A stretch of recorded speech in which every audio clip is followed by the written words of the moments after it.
Out of கண்ட்ரோலா, தமிழக மக்களின் அவுட் ஆஃப் கண்ட்ரோலா அண்ணன் ஸ்டாலின் இன்னொரு 10-11 மாசத்துல போக போறார் என்பதை மிக பதற்றத்தோடு அவர் வெளிப்படுத்துகிறார். நான் கேட்கிறேன், எவ்வளவுக்கு இவ்வளோ பதற்றம்? அதிமுக பாஜக கூட்டணி அமைந்ததில் இருந்து அண்ணன் ஸ்டாலின் மிகுந்த பதற்றத்தோடு காணப்படுகிறார். நான் சொல்றேன், டெல்லிக்கு நீங்கள் அடிபணிய வேண்டும் என்று யாரும் சொல்லல. டெல்லிக்கு அடிபணியவில்லை என்றால், இலங்கையில் நம் தமிழர்கள் சுட்டு கொல்லப்பட்ட போது அடிபணிந்துதானே நீங்கள் அதை தடுக்காமல் இருந்தீர்கள். இன்று மாநில சுயாட்சியை பற்றி பேசுகிறீர்கள். 16 ஆண்டுகள் 5 அமைச்சர்களோடு ஆட்சியில் இருந்தீர்கள். அப்போ டெல்லிக்கு அடிபணிந்துதானே அதை பற்றி ஒரு வார்த்தை கூட பேசாமல் இருந்தீர்கள். இன்று கல்வியை மாநில பட்டியலுக்கு கொண்டு வர வேண்டும் என்று சொல்கிறீர்கள். இவ்வளவு ஆண்டு காலம், ஏறக்குறைய 15-16 ஆண்டு காலம் ஆட்சியில் மத்தியில் இருந்து கொண்டு டெல்லிக்கு அடிபணிந்து கொண்டுதானே அதை பற்றி ஒற்றை வார்த்தை பேசாமல் இருந்தீர்கள். ஆக நீங்கள் ஆட்சி செய்யும் போது டெல்லிக்கு அடிபணிந்து தான் இருந்தீர்கள், எதையும் கொண்டு வரவில்லை. இன்று வீராவசனெல்லாம் பேசலாம்.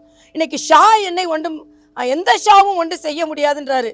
நினைவுபடுத்துகிறேன், 76-இல் KK ஷாவால் தான் இவர்கள் ஆட்சி கலைக்கப்பட்டது. இந்த ஷால ஏதோ ஒரு ஷாவால் இவர்கள் ஆட்சி கலைக்கப்பட்டது. இந்திய வரலாற்றிலேயே ஊழலுக்கு ஒரு முறையும் தேச விரோதத்திற்கு ஒரு முறையும் 2 முறை ஒரு ஆட்சி கலைக்கப்பட்டிருக்கிறது என்றால் அது திராவிட முன்னேற்ற கழக ஆட்சி. அதனால இன்னைக்கு இதையெல்லாம் அவர்கள் பேசிக் கொண்டிருப்பதை விட என்னொன்று சொல்கிறார், நாங்கள் தொகுதி வரையறைக்கு ஒரு கேள்வி கேட்டோம், அதுக்கு பதில் இல்லை.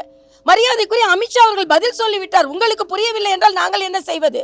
அதே மாதிரி ஹிந்தி திணிப்பை பற்றி பதில் இல்லை என்று சொல்கிறார். மரியாதைக்குரிய தர்மேந்திர பிரதான் அவர்கள் ஹிந்தி திணிப்பு கிடையாது என்று சொல்லிவிட்டார். உங்களுக்கு புரியவில்லை என்றால் அவர்கள் என்ன செய்வார்கள்?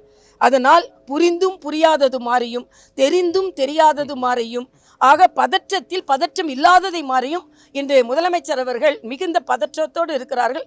பதற்றம் வேண்டாம் முதலமைச்சர் அவர்களே, ஒரு 11 மாதம் பொறுத்திருங்கள், நாங்கள் ஆட்சிக்கு வருவோம். அதற்கு பின்பு என்னெல்லாம் தமிழக மக்களுக்கு கொண்டு வர வேண்டுமோ அதையெல்லாம் கொண்டு வருவோம். எப்போ பார்த்தால் மோதல் போக்கு இருந்தால் எப்படி?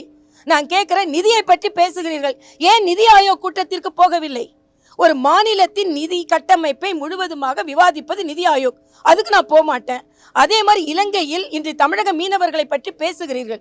தமிழக மீனவர்கள் பிரச்சனையும் இந்த இலங்கை மண் இந்தியாவிற்கு எதிராக பயன்படாது என்று இலங்கை அதிபரிடம் இருந்து உறுதிப்பாட்டை வாங்கிவிட்டு வந்த மரியாதைக்குரிய பிரதமரை ஏன் வரவேற்கவில்லை? எனக்கு எல்லாவற்றையும் அண்ணன் ஸ்டாலினோட நடவடிக்கை பார்த்தால் நேரடியாக கேசிஆரின் நடவடிக்கை பார்த்தது போலவே இருக்கிறது. ஆனந்த், ஒரு சுகமான உள்ளாடை.